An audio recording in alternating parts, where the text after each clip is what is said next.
국민 여러분 안녕하십니까? 국민의힘 이종성입니다. 7월 의정활동 결과를 보고드리겠습니다.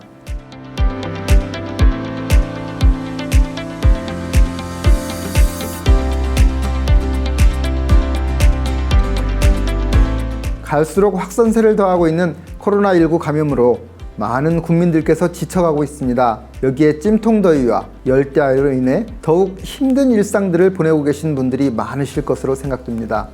정부가 백신 확보를 소홀히 한 결과 접종률이 턱없이 낮은 상황에서 이를 모면하기 위해 비과학적, 비합리적인 가혹한 집합금지와 거리두기를 계속 이어가고 있습니다. 대통령의 눈에 보였다는 코로나의 터널의 끝은 과연 언제나 다가올지 막막한 상황입니다.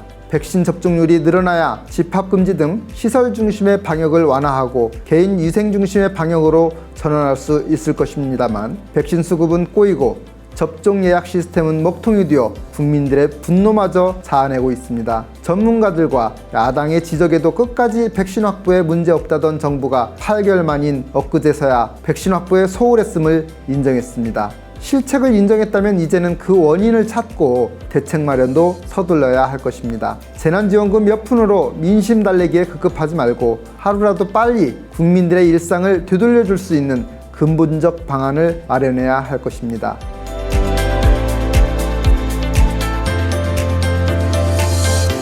이번 달에는 법률소비자연맹이 주관하는 대한민국 헌정대상을 수상하였습니다.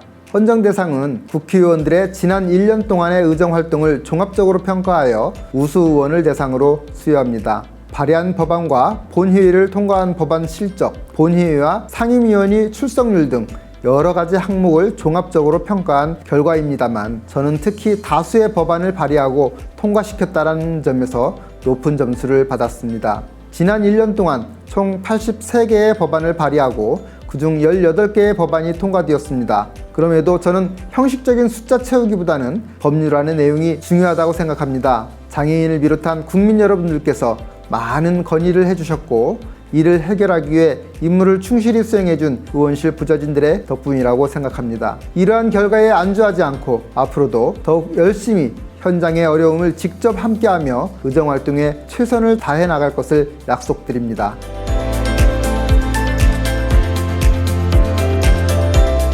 7월 국회는 코로나19로 인해 어려움을 겪고 계시는 국민들에게 재난지원금을 지급하기 위한 추가 경정 예산안을 중심으로 논의되었습니다. 여당에서는 정부의 반대에도 불구하고 전 국민에게 재난지원금을 지급하자고 주장했지만 우리 야당은 코로나19로 직접적으로 피해를 겪은 자영업자, 소상공인을 비롯하여 방역과 의료 현장에서 가중된 업무로 인해 힘들어하는 분들에게 더욱 두텁게 선별적으로 지급해야 하지 않겠냐는 의견이었습니다.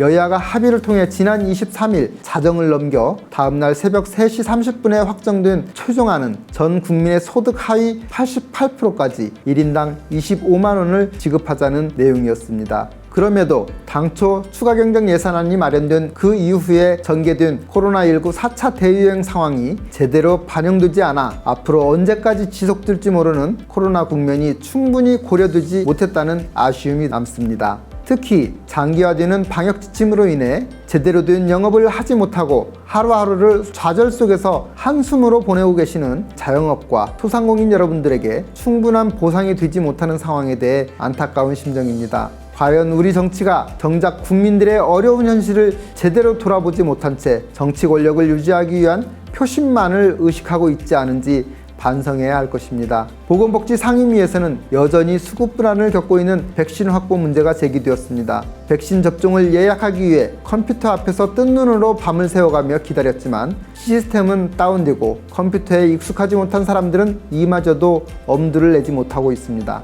모든 상황은 백신을 조기에 확보하지 못한 정부 당국의 무능과 무책임에서 비롯되었다고 할 것입니다. 머나먼 이역만리 해역에서 고생하는 청해부대, 문무대왕암 장병들이 제대로 된 코로나 검진 장비도 지급받지 못하고 90%에 이르는 270여 명이 코로나에 감염되었다는 사실에서 정부가 백신 수급의 실패를 감추기 위해 국내의 접종률에만 몰두하고 정작 중요한 것들을 간과하고 있었다는 사실입니다. 저는 지난 22일 우리 당 최고위원회 회의에서 이러한 상황에 대해 대통령의 사과를 공개 발언을 통해 요구하였습니다. 국가와 국민의 안보를 책임지는 우리 군인들에 대한 방역 실패라는 엄중한 사태의 책임을 국방부 장관이나 방역 당국자들에게 전가시킬 것이 아니라 국군 통수권자인 대통령이 직접 사과를 했어야 마땅하다는 것입니다. 자국의 충분한 백신 확보를 통해 외국 관광객에까지 무료로 접종해주는 다른 나라와 달리 백신 난민이 되어 수백만 원짜리 관광 상품에 의지해야 하는 선진국이라고 자부하는 우리나라의 현실에 서글픔이 들 뿐입니다. 이제라도 정부는 백신 확보와 조기 도입을 위해 모든 노력을 기울여 하루라도 빨리 방역 지침을 완화할 수 있도록 최선의 노력을 다해야 할 것입니다.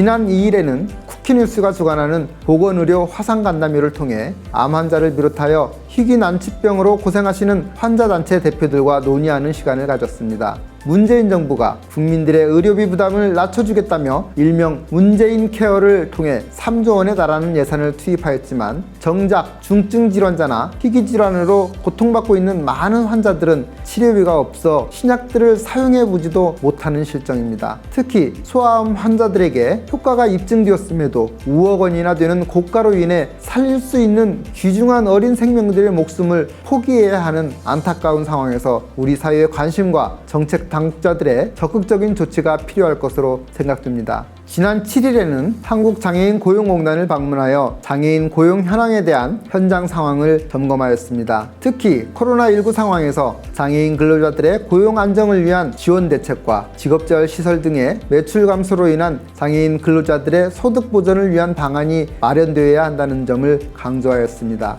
IT 기술을 활용하여 장애인 근로자들의 신체적 장애를 보완하고 직업 능력을 향상시킬 수 있는 보조공학기기의 개발과 보급도 다양하게 진행되고 있음을 확인하면서 지속적인 노력을 당부했습니다.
연일 계속되는 열대야와 무더위, 그리고 코로나19, 답답한 마스크 등으로 국민들께서 하루하루 지쳐가고 있다는 점을 체감합니다. 급증하는 환자들로 인해 의료 인력들은 번아웃을 호소하고 있습니다. 여름 휴가 시즌이지만 방역 상황으로 인해 자유롭게 휴가를 즐길 수도 없는 상황입니다. 그럼에도 다 같이 어려운 상황이라는 점을 이해하시고 방역 수칙을 철저히 준수하면서 우리 주변을 돌아보며 서로를 응원할 수 있는 여유를 가지셨으면 하는 바람입니다. 아무쪼록 건강에 유의하시고 앞으로 더 나은 성과로 인사드리겠습니다. 감사합니다.